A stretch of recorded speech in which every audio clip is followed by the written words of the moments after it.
October 2-ന് തന്റെ ഏറ്റവും പുതിയ പുസ്തകത്തിന്റെ പ്രകാശനത്തോടെ താൻ സർവതന്ത്ര സ്വതന്ത്രനായി മാറുമെന്ന അർത്ഥഗർഭമായ പരാമർശമാണ് ജലീൽ ദൂരദർശൻ ന്യൂസിന് നൽകിയത്. സ്വർഗസ്ഥനായ ഗാന്ധി എന്ന പുസ്തകത്തിന്റെ പ്രകാശനവുമായി ബന്ധപ്പെട്ട് അന്ന് നടക്കുന്ന പത്രസമ്മേളനത്തിൽ തന്റെ ഭാഗത്തുനിന്ന് കൂടുതൽ വെളിപ്പെടുത്തലുകൾ ഉണ്ടാകുമെന്നും അദ്ദേഹം സൂചിപ്പിച്ചു.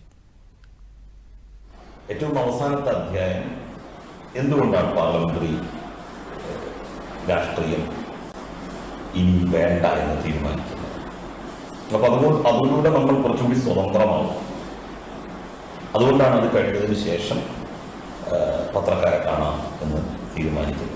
നമുക്ക് ഒരു കാര്യം പറയുമ്പോൾ ഒരു താല്പര്യവും ഉണ്ടാവാൻ വേണ്ടി പാടില്ല.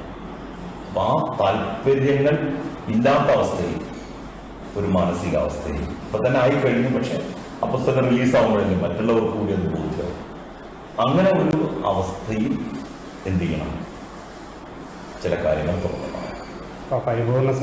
പരിപൂർണമായിട്ട് നമ്മളുടെ മനസ്സ് റിലാക്സായി എന്തെങ്കിലും പറയുന്നത് എന്തിനെങ്കിലും നേട്ടങ്ങൾക്ക് വേണ്ടിയാണോ, എന്തെങ്കിലും കിട്ടാൻ വേണ്ടിയിട്ടാണോ എന്നൊക്കെ ഇപ്പോൾ ഒന്ന് ചിരിക്കാൻ പോലും കഴിയില്ല. വേറൊരാൾ എന്തോ ഒന്ന് കാണാതെ ചിരിക്കില്ല.